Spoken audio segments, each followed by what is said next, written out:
Ready? We're ready. Boom, boom. Call this meeting to order. Roll call, please. Councilmember Alvarez. Here.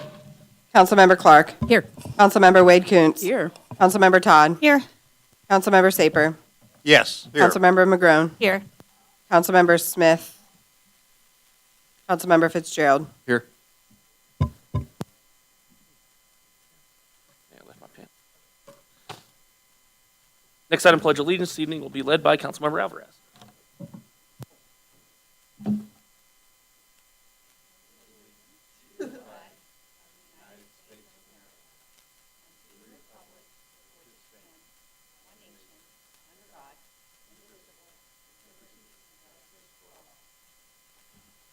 All right, next item is the approval of the agenda. Is there a motion to approve the agenda?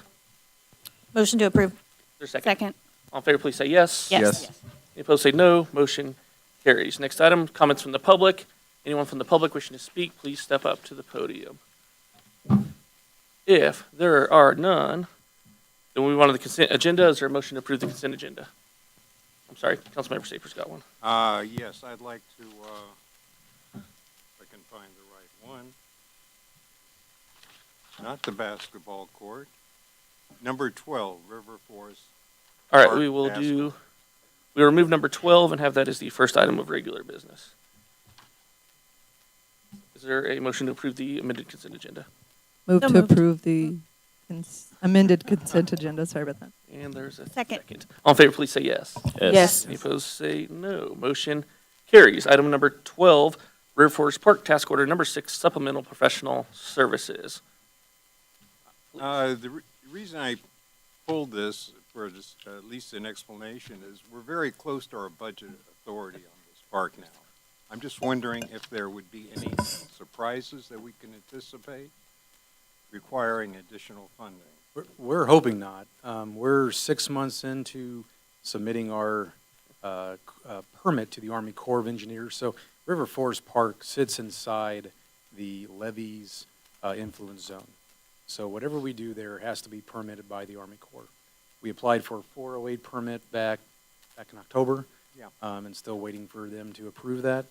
One of the items that came up was for this item, pipe flotation. Basically, if you put certain kinds of pipe in the ground, it can pop out of the ground. The levee district came back, said they want some buoyancy calculations made on that. So we're going through that process with this. Hopefully there's not other things that pop up, but we are kind of at the limit or the request of the Army Corps when we're in this area. I was just going to say, to further clarify, we had a person who kind of wanted some explanation of that. Yeah. Just to say that 4.4 million that's budgeted and the, little bit that's left over, that is including the build out of the park. Yes. So I just wanted to clarify that. That is including the build out of the park. It is not, we've spent $4 million and we haven't started and we're going to spend more to build it. It is including the build out of the park. I would also add that it's also the slope stabilization. That price includes that as well. There we go. Further comments on this one? If not, is there a motion to approve? Move to approve. Second. All in favor, please say yes. Yes. Any opposed, say no. Motion carries. And that takes us to item number 14, which is snow removal discussion, and a perfect night to be having that. This came out of some comments that council members had at a previous meeting, so we're going to go over a little bit of policies and procedures and then talk if we want to do any associated ordinances.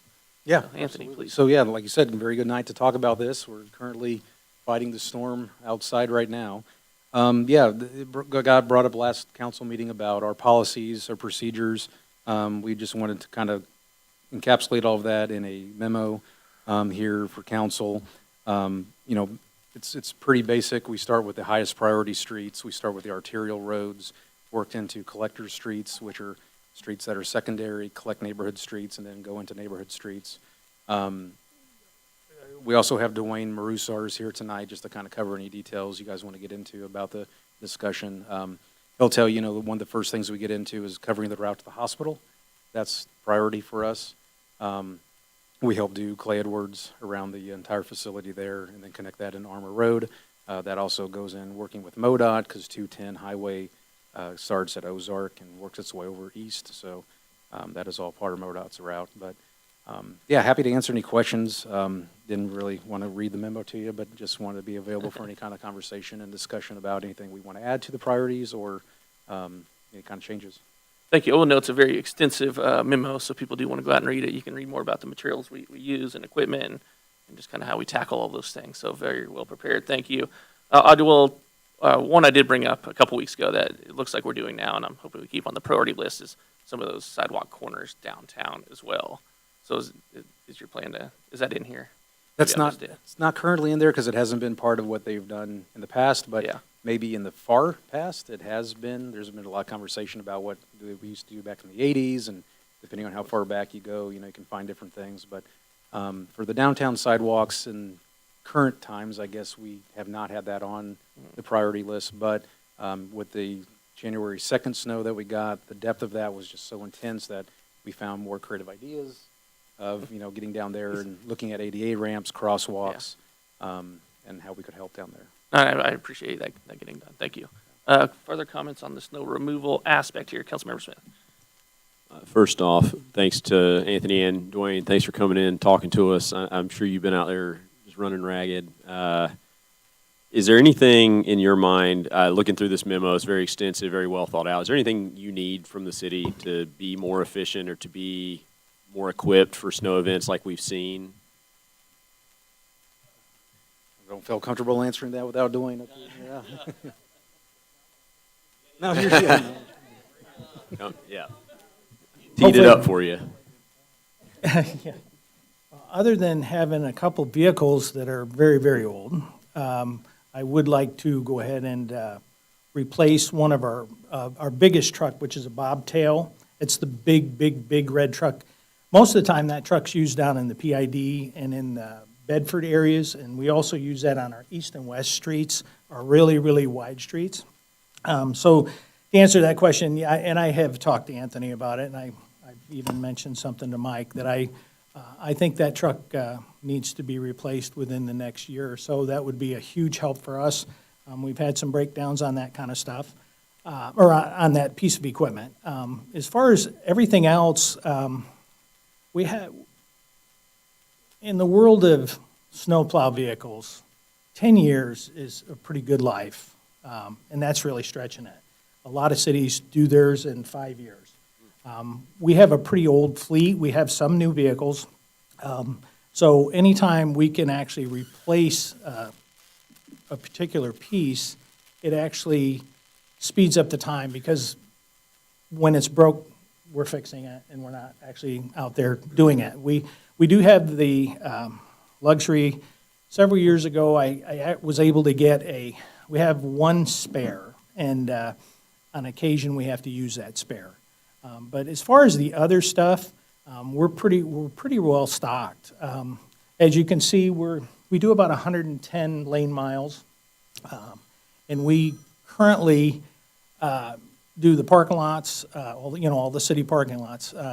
So we have 5 on each crew. Sometimes we'll have 6 on the day shift. That 6th person is the one who does the sidewalks. That was Hunter, you seen a little while ago. And what I mean by sidewalks is he does the City Hall, Library, Memorial. He does around Dag Park. That's basically the sidewalks that we do. And now we're doing the YMCA sidewalks a little bit right now. And some of the sidewalks that run from like our shop to Armour Road. And we also do, per agreement, from prior authorization, we do from Ozark, all the way down to basically Burger King. Vernon. Vernon, yeah. Well, we actually go the whole way. Yeah. We actually go all the way to the end of Diamond Parkway there where the turn is. And we do from Arby's on the other side. So we do both of those sides. And then we also do down in front of Harris Casino, which when you start looking at the size of these projects, and just to get from point A to point B, it's kind of a long ways to drive that very small vehicle. But anyway, that's what we do on the sidewalks. we're in pretty good shape as far as equipment on some of our smaller stuff. I would probably be asking for 2 trucks maybe within the next budget year. I would like to move that bobtail truck up. It's over 10 years old, and we've had several problems with it. So we're okay this storm. I've only got a couple more weeks maybe, and we're good for this year. But for overall, we're in pretty good shape. You can always say numbers, right?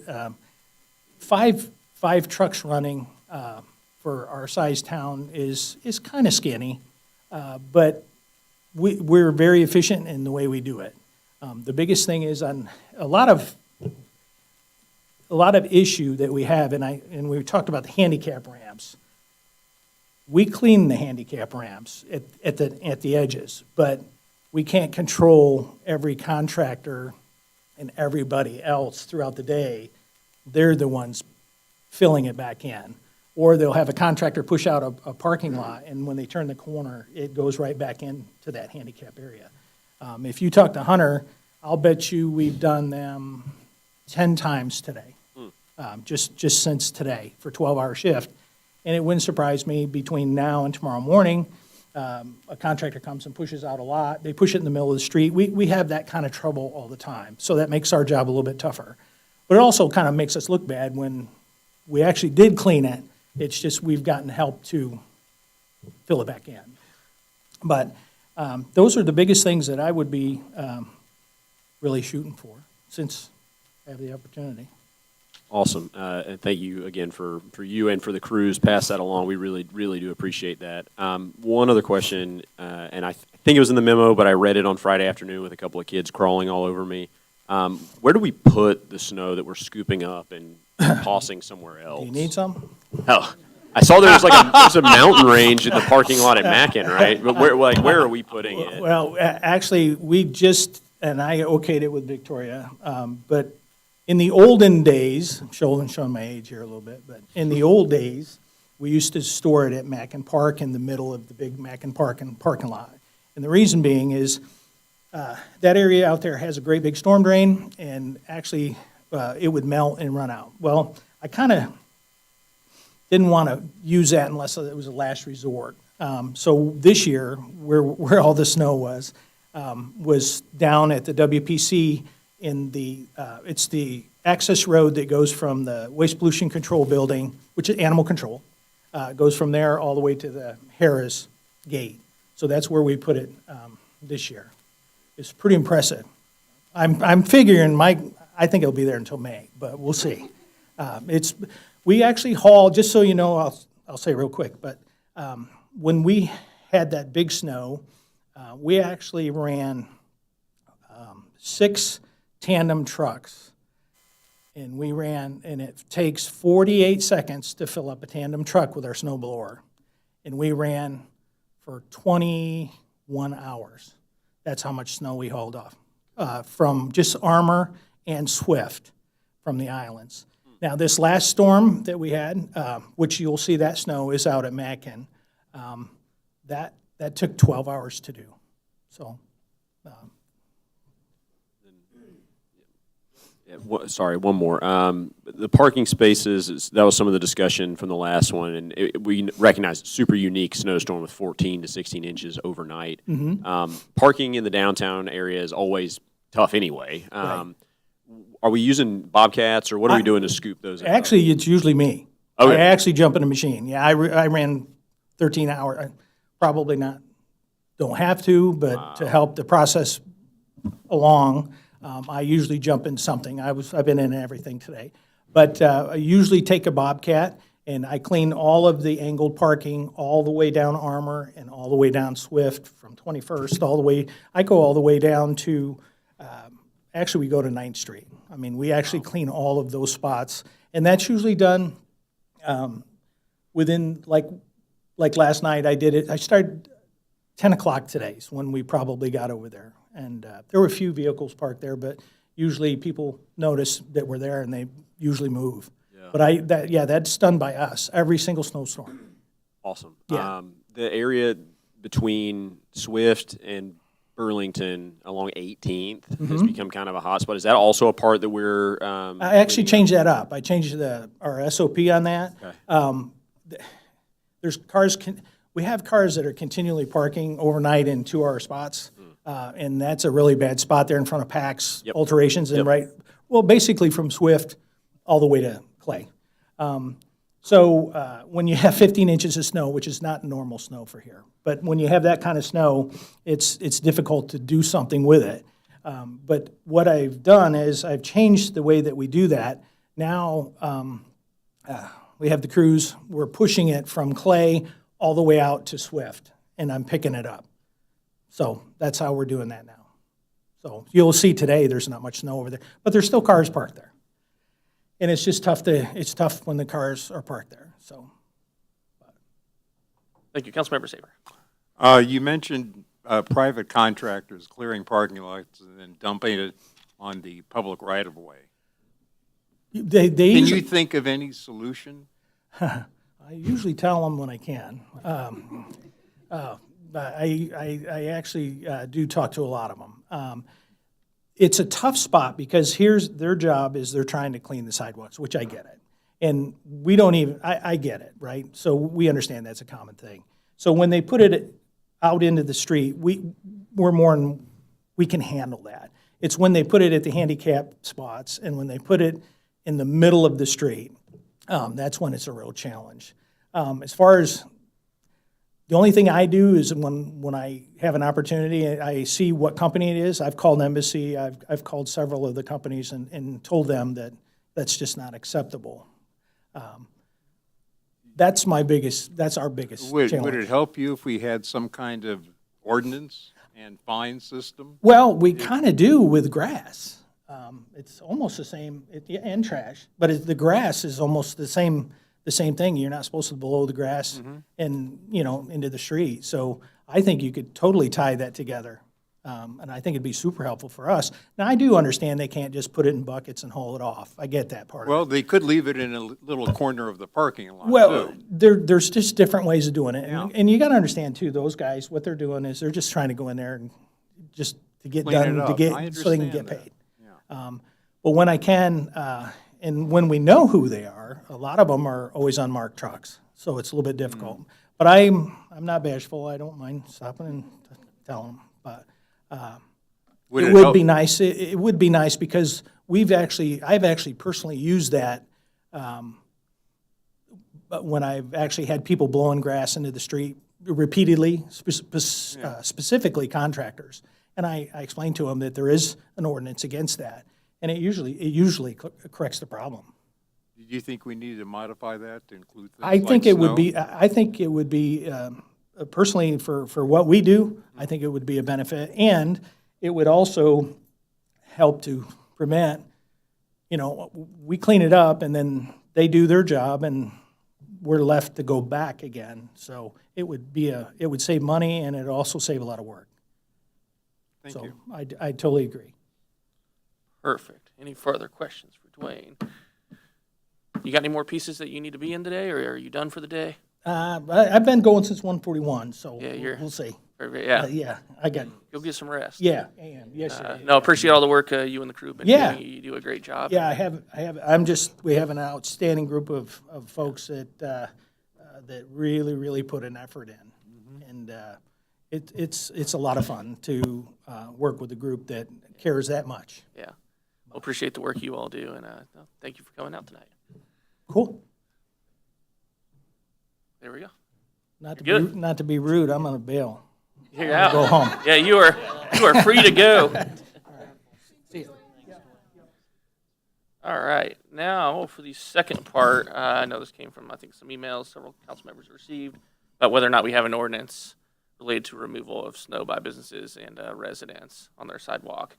And for some reason, I, for many years, actually thought we did. And I think several people thought we did. did Turns too, out yeah. we don't.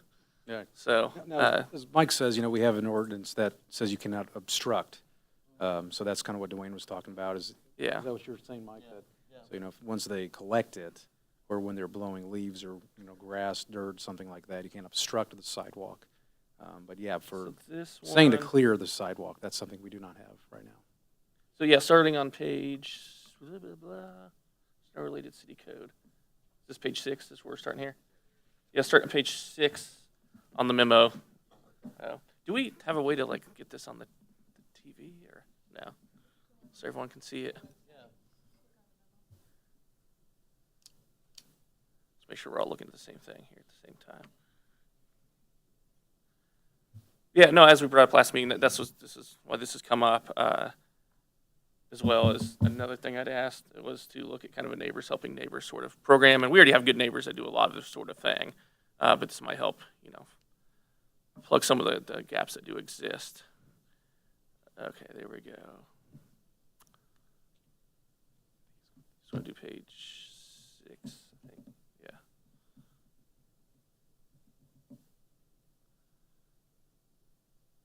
So there we go. Who was presenting on this one? Are you tackling this I one can as keep well? going, yeah. There we go. So what this is a list of 15 local cities, and what they have or don't have as far as ordinances for this kind of thing. Out of the 15, 8 of them seem to have some kind of ordinance. But then diving into that, what kind of time requirement do they have? So it's one thing to say, yeah, you need to clear your sidewalk, but then what happens? How long is it? 48 hours? Is it 24 hours? Parkville had kind of an interesting one where it says within a reasonable time. So Independence had one that said that too.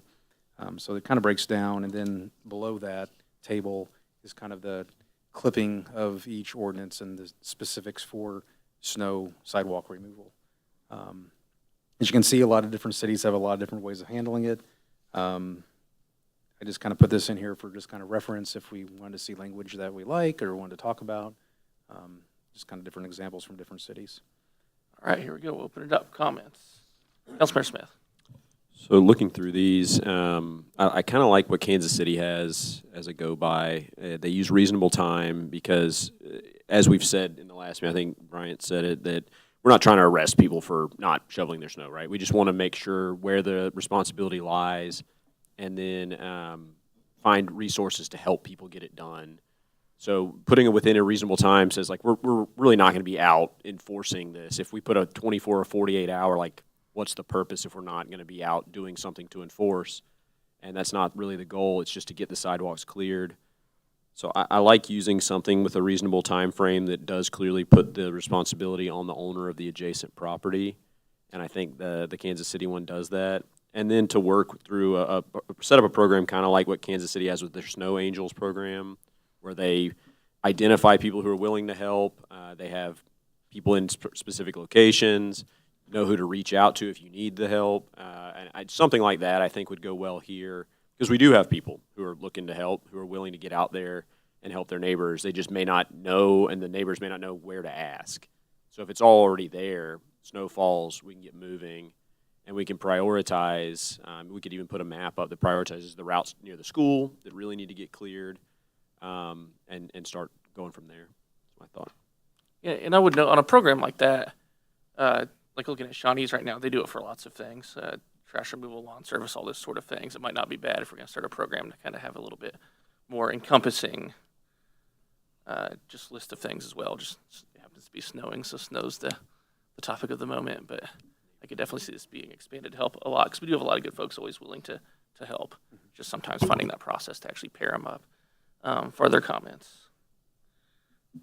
No? Anybody? Okay, do we generally, Councilmember Fitzgerald. Councilperson Smith, I do, understand the idea of a reasonable time, but I'm trying to think of this, how I phrase it, is having something on the books. I guess first, like, how do we enforce it and what do we want to enforce? Because, if we spend all this time to put something on the books that can't be enforced or is very vague, does it really benefit anything? I may not be looking at it the right way. There might be some benefit of having it on there even without, a set time frame. I'm just thinking, even if you wait 48, somebody say 48 hours, and you have to notify people that they weren't cleared and give a time to remedy, and, at what point is the snow melted before it really helps anything, I'd say, as far as the enforcement, this is probably something we'd throw onto the shoulders of community development. But like other nuisances, we'd say, we'd have to send a notice. They'd have a time to correct, whether it's a shortened time period because of the snow. But yeah, we'd have to set all that up. I don't believe it falls under anything currently that we could squeeze it into, but it'd be similar to grass, just maybe with different time frames. If there's a feasible way to do that, I'd be more in favor. I'm just, worried about adding something to the books that if we wait X amount of time and, again, like I said, send a notice and wait more time, does it have any net benefit there? That's question on the time to correct. Is that, and I maybe asked this, I feel like I've asked this recently. Is that an ordinance? How do we determine what time to correct is on stuff like, I'll use grass as an example. The grass is too tall. We send a letter, says, you need to cut your grass. So there is a standard operating component to it. For grass, it's actually pretty clear. It's in the property maintenance code. Yeah. Or clear to inches. Of course, my staff doesn't go over there and measure, are you 10 inches or 11 inches? But usually when they send out notice, it's very noticeable. It's over a foot, and it's in a large area. So usually we do start with a courtesy notice for overgrown vegetations, and then after, we usually give people about a week for responding to us, and then we send out a formal notice, and then we send out another notice, and then eventually we bring them to court after we go cut them down ourselves. And in this case, I think we do need to talk a little bit of detail if we were to enforce it for a reasonable time. First, what is a reasonable time when we try to enforce it? And then second, overall, I would say probably this come as a complaint more than we do our systematic investigation. Like for weeds over property maintenance, we do systematic investigation, see if, meaning when nobody turns in any complaints, we still go out and see if there are any code violation. But for snow removal, we're probably just going to be based on any complaints that are coming in. And then that does involve probably some sort of investigation process, make sure there is an issue over there, see if we can resolve it within a Snow Angel program if we were to go down that route. And then, we'll probably send notice as well. That's So the initial thoughts. Those first couple steps, like including the courtesy notifications, that's all just based on internal policy then? Yeah. Not any, okay, perfect on that. And my one thing on reasonable time is I just don't know if you got to this, and we're not trying to get there, but you might get there someday. If you were to prosecute that, what is reasonable time mean? So I'd like to hear from the prosecutor on what, at some point, you talk to the prosecutor and say, well, okay, how this lands on your table. It'd have to be defined. What is some this? way. Yeah. Right. Okay. Councilmember Saper. In our climate, we get 1 or 2 snows a year of any depth. That's a problem. Sometimes we get no snow in some seasons. And any kind of enforcement process with our climate, by the time it starts wending its way through that, the snow will have melted. So maybe it's not really that big of an issue here. Maybe it's an education issue of encouraging people and letting them know that they have the responsibility to clear the area and give them some options with the volunteers who are willing to do it. Perfect. Thank you. Councilmember Clark. I think the thing that was brought up is that it was a safety issue. I think that's the most important piece, is that some people do have to travel by foot to get places or to get to work or whatever it may be. So I think the safety piece is what we have to focus on more than just because this whole week I assume school's going to be out because it's just going to keep snowing. So, I happen to live on the side of the street with no sidewalk. So it's really hard for me to sort of push for everybody to, but I get the safety piece. So I just wonder, how do we mobilize these volunteers that want to go shovel? We have to start to put that together sooner than later, right? Get that organized in the spring and summer and things like that, so that we're ready come winter. When we know of a storm, there's maybe a phone tree, something where maybe you have to call in to say, look, I know that I'm not well, I'm laying in bed with COVID or whatever it may be, I cannot get to my sidewalk. Would there be someone that's willing? And maybe then that person, when they're better, is able to shovel for someone else. I think if we go maybe that route, but we have to mobilize something. I don't want us to kind of just leave it be.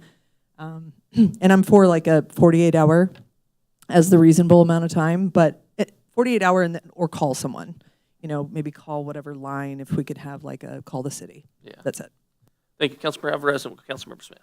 And then Todd, I think as well. Yeah, I was just going to say that I agree with Councilman Saber before we get too far into it, what's reasonable as far as trying to enforce it. And by the time you go very far with it, or you give a notice or a second notice, possibly the snow is melted and it's not an issue. I don't know that we want to make a huge thing out of it, but that's just, I understand the safety part too, but I don't know. I just think a lot of times if you give a warning and then another warning, it's drug out, and by the time you get to that point, it's melted, it's gone. So that's my opinion. Thank you. Councilmember Smith and Todd. So the reason I favor the reasonable time frame language is I think that telegraphs that there's really no intent on our end to enforce it. It's not that we're putting this in to give a rule that's going to be enforced. It's more letting people know that it's their responsibility. Because right now, you mentioned an education component. There's nothing to tell people. It's not their responsibility right now per the code. It would be nice if they did. But this, having it in here says, we're not coming after you, but it is your responsibility to get it done, whether it's you doing it or you're calling your neighbor or somebody else to come and do it. So if somebody's out on vacation, they call their friend or their neighbor. If somebody's sick and can't get it done. But tagging 48 hours means we would need to respond after 48 hours. If we say reasonable time frame, and I understand the legal question is what does that mean? But it's in other codes. So somebody's figured out what that either means or has proven that they're just not looking to enforce. It's just laying where the responsibility is. I think that helps us with education then, which we could do. Councilmember Todd. That kind of answers one of the questions that I had was, without this ordinance, who is responsible? And it sounds like no one is responsible without an ordinance. Is that right? Okay. So as of now, no one's really responsible. So we have safety issues.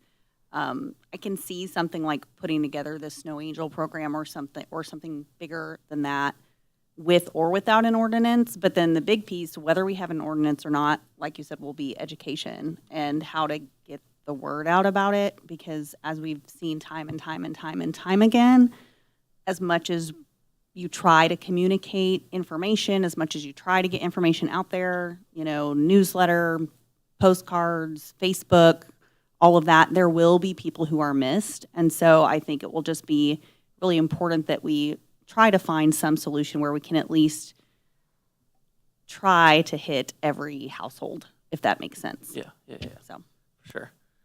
Councilmember Graham.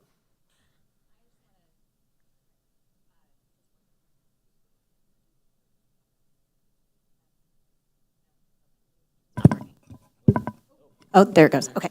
I just want to say that I also agree with Councilmember Smith that I think saying a reasonable time is that is more preferential for me than saying some kind of hard line time. I think this is one of those situations where we know we can't enforce it, but there are some people who won't respond to something being their responsibility or being something that they should or shouldn't do unless there is something telling them that they need to do that. So just like we can't enforce people not speeding constantly on Armour Road, we still have speed limit signs out there saying this is what we would like for you to do. This is what is legally required of you to do. But we don't have, a police force out there 24/7 making sure that people are sticking to that. It's like this is your guidance, and we would really, if there is a problem with somebody who is not being respectful of that guidance, then we can say, well, there is actually an ordinance. And then, if you have to, you have something to lean on it in that way. And I also agree that education is going to be huge as far as trying to get people aware of this. I think it's really important for safety. As Councilmember Clark pointed out,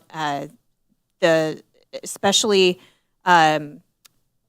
for people who want to be able to walk, to the YMCA from, the avenues, it's thankfully that we have a really great group of people in town who are really good about helping other people. So a program that would allow people to help other people would be really helpful here. But we do, I think, have to put something on our books that says, this is something that we see as important. This is something that our residents have said is important, and we want to acknowledge that in some official way.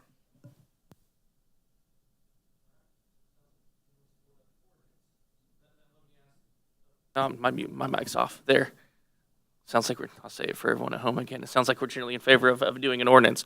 We'll split hairs a little bit farther here. There's two components, right? You have the residential component and the business component. Do you want them all to have the same policy, citywide, downtown business district focused? Like, how would you want? It sounds like residential probably have them handle that. That is probably clear, makes sense. But did you want to apply it the exact same way to businesses across the entirety of the city as well? Just something as we start to draft that might be important on coming up with an ordinance. So I'm open to. You guys don't feel like we should have a harder timestamp for businesses? Okay. No, we could have. Oh, you mean not as hard a?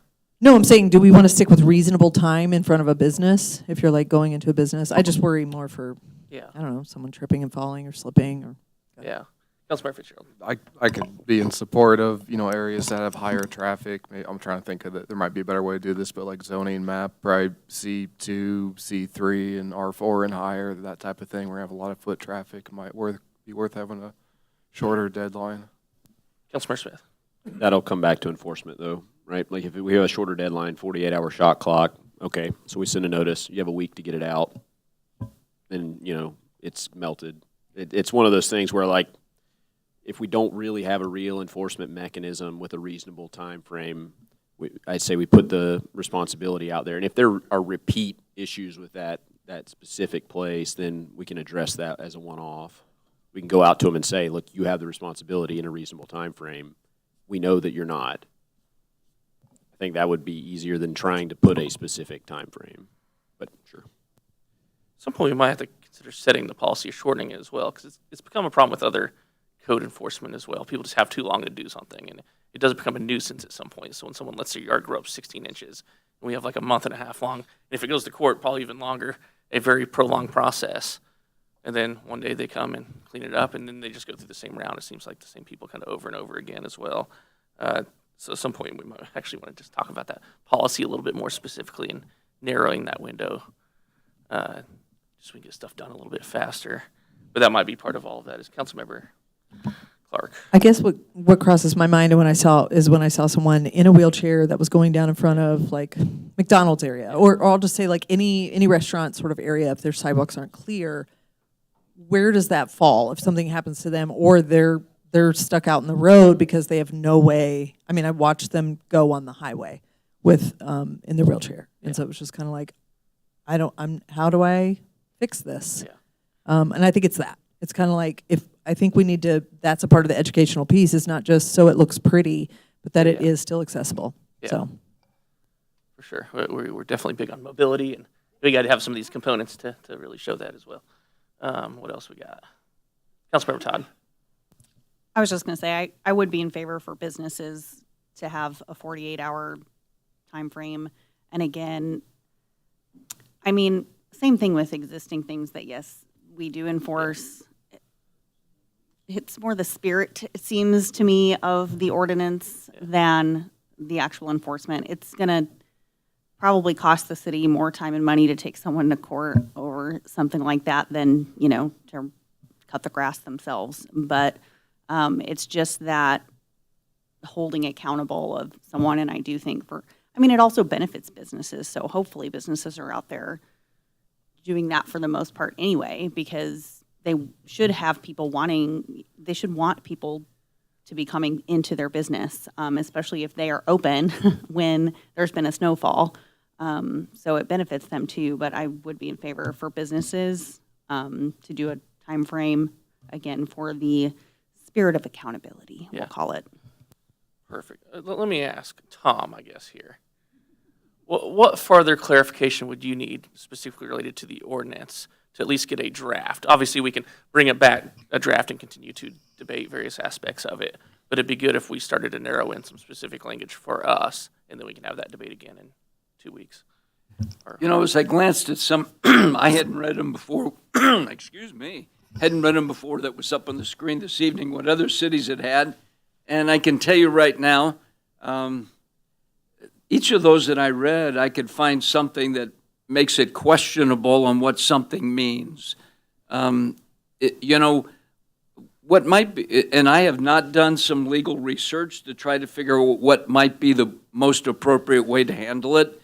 What I would suggest is you allow me, in working with city staff, to come up with some language and not get it, because even when you put up 48 hours, under some circumstances, someone could come in, they get cited for it, let's say they get cited, because that's the way I have to look at something, and they come in and their argument is, that's an unreasonable time. So you're still arguing, have a concern on what is appropriate, and some of the things I saw up there, if it's a dangerous condition. Well, what's a dangerous condition? Is snow dangerous? Maybe not. Is ice? Maybe so. But my point is, then you have other, and so what I understand the concept, what you want.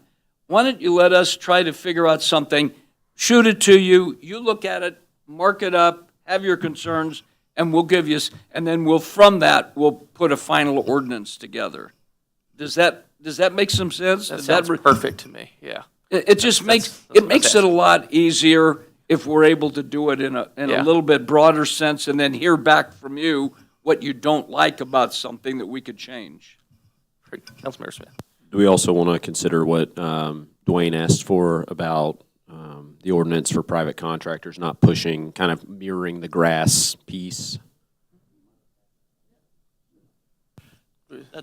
We'll look through the code. That might be something that we kind of have already as far as obstructing a street or a right of way. So we'll look into that. Sure. And if we don't have it, If nothing more than to then- make it, then have give it. him something to speak on when he Right. goes to speak with them. yeah.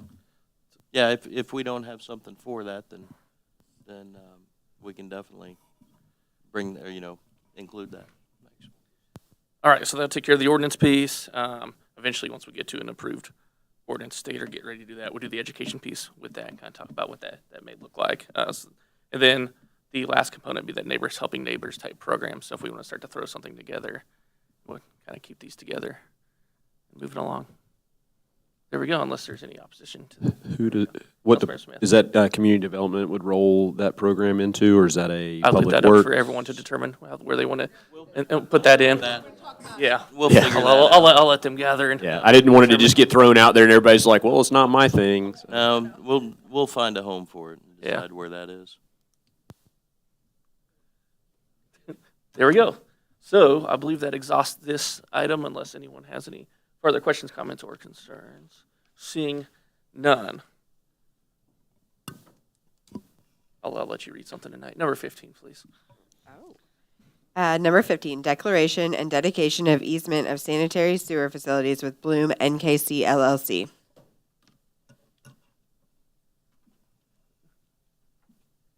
You want to give us a very, very brief overview. Mr. Mayor, members of the council, it's something that we need. It provides an interest to the city. The reason we're doing it the way we are, as you know, under the Chapter 100, we own the property, and that's why it's called what it is. And what we haven't heard back from, if you'll notice, in the document itself, let me get the right page, page 5 of the actual declaration, it has a lien holder consent and subordination, and that is, we need that, and I have not heard back yet from the bank. It's not uncommon, because right now, there's already a lien on the property. If we place the easement on it now, if for some reason there was, they foreclosed on it, that means the easement would go away. So we want them to subordinate their lien to our easement. And usually banks, as I say, that have not had a problem with that. They understand that's what needs to be done.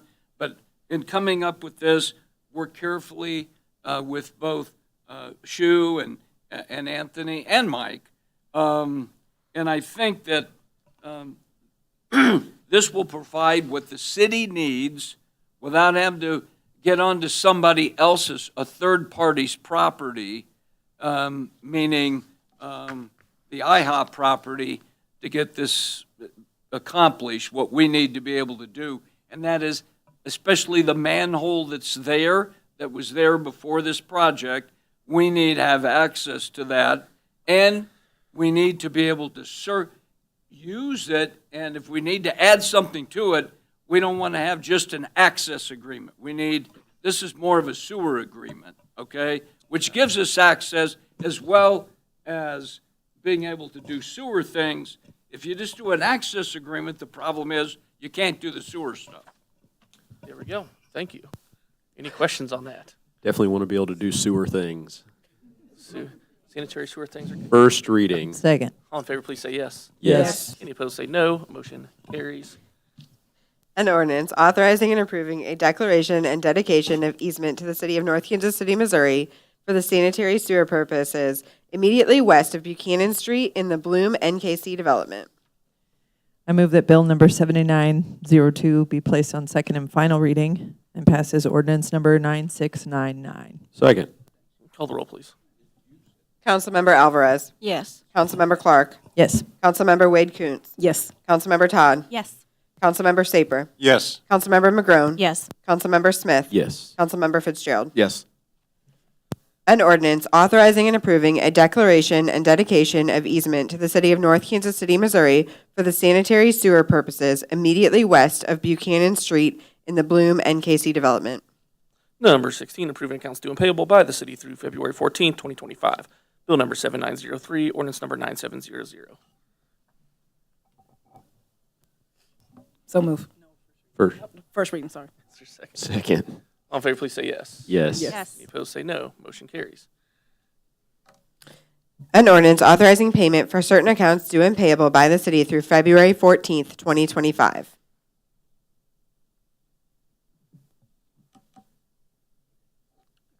Is it going to fail due to lack of a motion? Okay. Got to pay the bills. I move that bill number 7903 be placed on second and final reading and pass as ordinance number 9700. Second. Call the roll, please. Councilmember Alvarez. Yes. Councilmember Clark. Yes. Councilmember Wade Kuntz. Yes. Councilmember Todd. Yes. Councilmember Saper. Councilmember McGrone.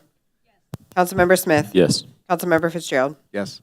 An ordinance authorizing payment for certain accounts due and payable by the city through February 14th, 2025. Thank you. Next up, staff comments. We have the reports submitted in the agenda. If there are no questions on that, Kim has additional comment. Just real quick, that you, in a land not frozen in ice, next year in July, the Kansas City area will be hosting FIFA 2026. So there has been a lot of communication and conversations around the metro. We're trying to kind of understand a few things before we bring it forward at a city council meeting sometime in March. Each community is being asked to host a watch party. So we are working here in the Northland to make sure that we're not scheduling our watch parties on top of one another. We are finalizing some dates and trying to get some basic understanding before we bring it forward to the governing body to start to discuss, should North Kansas City host a watch party and what date should that be? Thank you. Oh, I know I'm looking. Further comments over here? Seeing none. Council comments. Councilmember Alvarez. I don't really have a lot. I just wanted to add an additional thank you for Public Works and for Dwayne for coming tonight and explaining some of the things that they need to maybe improve what they do. But just, again, appreciate everything that they do. I know they put in a lot of hours, and I think we're really fortunate, the city that we live in, that for the service that they provide for us. So, and that's it. Thank you, Councilmember Clark. Thanks. That's it. Thank you, Councilmember Wade Kuntz. I will agree with Councilmember Alvarez just stated. Please stay warm, stay safe, and happy Black History Month. Thank you, Councilmember Todd. Yes, again, we live in the best city. We have the best services here. Love it, love it, love it. If you've ever lived anywhere else, you know that for sure. Also, just so everyone knows, I've been going to the Y lately, so I'm no longer wasting the city's money. So, thank you for not canceling my membership. Councilmember Saper. Kudos for not wasting. And more kudos to Public Works for the jobs that they do. Thank you. Thank you, Councilmember Groen. I don't have anything to add. Thank you, Councilmember Smith. An additional thank you to the trash collection fellows that were out today, smiling through the pain, I'm sure. And if you notice that your neighbor's sidewalk needs to be taken care of and you have a shovel, maybe take a few minutes. Thank you, Councilmember Fitzgerald. It's been said, but another thank you to the roads crews. We're all able to get here today, so that says something. We can never say enough thanks to the Public Works crews, so thank you to all of them. We'll be out all night again, working to remove snow. Is it going to end soon? Is that? Huh? Oh, well, we'll just let it. No, they'll have it nice and clear by the morning. I'm sure. There we go. Thank you. Send our thank you to the crew. With that, we'll move to number 20. Go ahead. I can't read all these. It's 2 minutes. Twice in one night? Okay. Consideration of a request to hold and recess into executive session as requested by the city councilor to be held on this date on a potential litigation matter pursuant to Missouri Revised Statute 610-0211. So move. Is there a second? Second. Call the roll, please. Councilmember Alvarez. Yes. Councilmember Clark. Yes. Councilmember Wade Kuntz. Yes. Councilmember Todd. Yes. Councilmember Saper. Yes? Councilmember McGrone. Yes. Councilmember Smith. Yes. Councilmember Fitzgerald. Yes. We do not need item number 21, 22, please. 21 or 22? No, 22. Oh, okay. Item 22, consideration of a request to hold and recess into an executive session as requested by the city administrator to be held on this date on a contractual matter pursuant to Missouri Revised Statute 610-02112. So move. Second. Call the roll, please. Councilmember Alvarez. Councilmember Clark. Yes. Councilmember Wade Kuntz. Yes. Councilmember Todd. Yes. Councilmember Saper. Yes. Councilmember McGrone. Yes. Councilmember Smith. Yes. Councilmember Fitzgerald. Yes. Item 23, consideration of a request to hold and recess into an executive session as requested by the city administrator to be held on this date on a real estate matter pursuant to Missouri Revised Statute 610-0212. So move. Second. Councilmember Alvarez. Yes. Councilmember Clark. Yes. Councilmember Wade Kuntz. Yes. Councilmember Todd. Yes. Councilmember Saper. Yes? Councilmember McGrone. Yes. Councilmember Yes. Smith. Councilmember Fitzgerald. Yes. Item 24, consideration of a request to hold and recess into an executive session as requested by the mayor to be held on this date on a personnel matter pursuant to Missouri Revised Statute 610-0213. So move. Second. Councilmember Alvarez. Councilmember Clark. Councilmember Wade Kuntz. Yes. Councilmember Todd. Yes. Councilmember Saper. Yes? Councilmember McGrone. Yes. Councilmember Smith. Councilmember Fitzgerald. Yes. Item number 25, consideration of a request to hold and recess into an executive session as requested by the mayor to be held on this date on a personnel matter pursuant to Missouri Revised Statute 610-0213. So move. Second. Councilmember Alvarez. Yes. Councilmember Clark. Yes. Councilmember Wade Kuntz. Yes. Councilmember Todd. Yes. Councilmember Saper. Yes? Councilmember McGrone. Yes. Yes. Councilmember Smith. Councilmember Fitzgerald. Yes. We done? That's it. That's it. With that, the live stream will cut off. Channel 2 will cut off. There'll be no further public votes or business this evening. Thank you.